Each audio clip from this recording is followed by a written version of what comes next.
Welcome back to Bedtime Binge, where I rate manga series that I binge read in a single day based on art, plot, enjoyment, but most of all, of course, bingeability.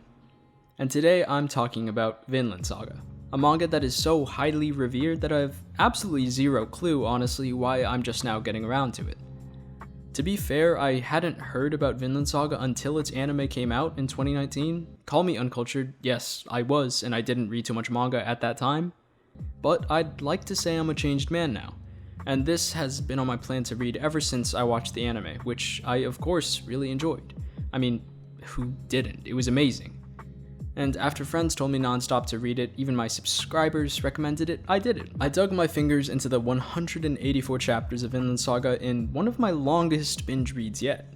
But if there were any manga series that I were to spend that much time in one day reading, I'm very glad it was Vinland Saga, because of course my verdict, it's excellent. No surprise there. I mean, I don't understand how you could even go into Vinland Saga and come out without liking it. It's a guarantee, because it's simply that good, truly. But of course, Bedtime Binge isn't so shallow or simple as to just say, yeah, it's good. In fact, I'm not even here to give it an overall score, but instead to break it down in a number of factors to give you a more holistic idea of this manga. And of course, whether you should binge read it. And so first and foremost, what I suppose I must mention from the get-go is the art.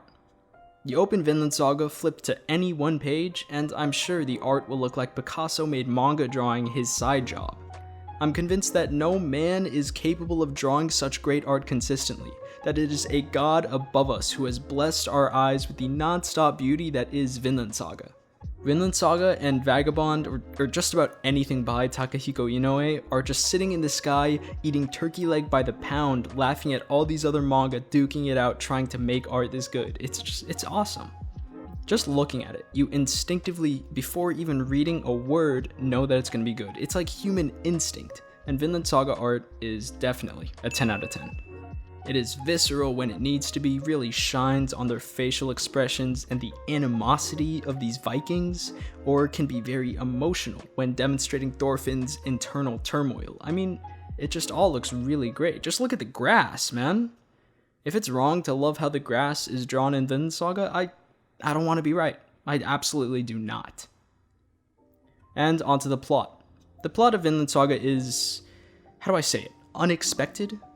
The story takes a number of huge turns, especially for anime watchers who haven't read the manga yet. You will be very surprised to see what happens in season 2, the course the show takes. I'm not saying anything or spoiling, but it takes Vinland Saga onto a completely different path, one that lasts for the rest of the series. It's very similar to the Golden Age arc in Berserk if I had to equivocate it to anything. In a sense, it's like Vinland Saga's first anime season, how it ended is the end of the prelude to the series, almost. And now, once you finish that, you're really onto Vinland Saga, and I really enjoyed seeing that. A lot of comparisons can be drawn again. I mentioned Vagabond and its farming arc. I don't know why farming is commonly associated with like the fallback for people going through existential crises and changing their life around completely, but I kinda like it.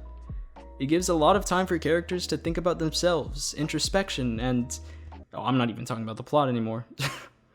The plot is great. You can see there how it just naturally took me into an entirely different topic, and I think having a plot that can naturally give life to so many different discussions like that isn't super linear, is always a good sign. Vinland Saga is the story of Thorfinn's life, I feel, above all else, and his maturation. Even though all the side characters get a ton of development and their time to shine, it never feels like anyone's story but Thorfinn's, and I really enjoyed it. Despite how vast the world of Vinland Saga is, the months on end it takes just to get from one place to another across the sea, it still feels very intimate and connected to Thorfinn's growth and desire to find his place in that big world or to remake it. It is drenched in politics and shifting goals. There are characters who just want to fight, capricious and fickle, who will change sides at the snap of a finger just for the Viking battle of a lifetime. And then there are men restrained by their political stance and being pushed along by hidden agendas and wars. It's crazy how it really does feel like you're in a piece of the past, that you are really witnessing what it was like to be a Viking in the prime age of Vikings in Europe. The savagery and cultural customs and what it meant to go against all of that.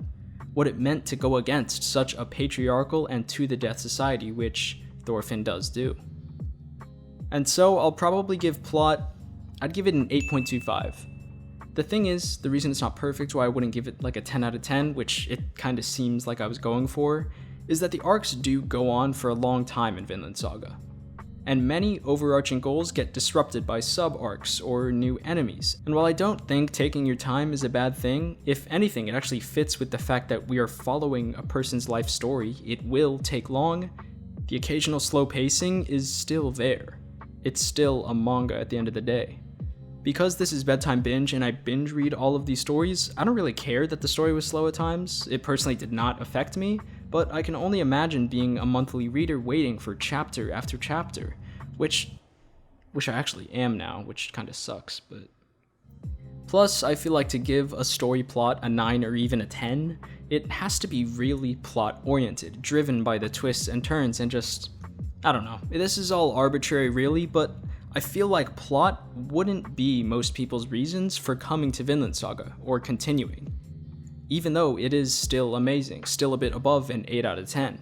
It's the characters and their growth and the feeling of adventure and history that really reels you in above anything else. And enjoyment. I mean, if you couldn't tell already, I loved Vinland Saga. It was a super fun and unexpected read. It kept me on my toes constantly throughout. I personally love stories that really dive into the internal struggles of characters, coming to grips with what they've done, like in Steins Gate, or Vagabond, or Vinland Saga. I just think it's incredibly human. It's something that no matter who you are as a reader, no matter what the context of the story is, whether it's fantasy or isekai or historical fiction, you can really connect to it as readers, and I did. Thorfinn is a really interesting character to me, taking on a path that totally feels impossible. Considering the context of the story and real life, actually, it would be absolutely insane to try and do what he does, but somehow he does it and makes a really interesting and non-repetitive story out of it. Which I guess I should actually give credit to the author for, not Thorfinn. So enjoyment, a 10. Yeah, it's that simple.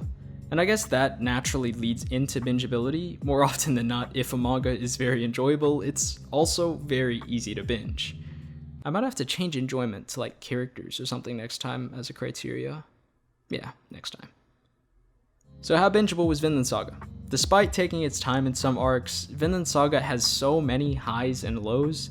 By lows, I don't mean bad parts, but I mean slower, more introspective sections compared to highs, where there are characters clashing and new plot points being revealed and world building, that kind of thing. And this high versus low dynamic really makes Vinland Saga into quite a bingeable series, a roller coaster at times. And I'd say 9 out of 10 for bingeability. And by extension, that of course receives my stamp for bingeable. Do read Vinland Saga. I don't think there's any chance you regret it, and if you binge read it, all the better. As always, this has been the Anime Culture Corner. I hope you enjoyed the video. Don't forget to like and subscribe for future in-depth show, manga, and character analyses.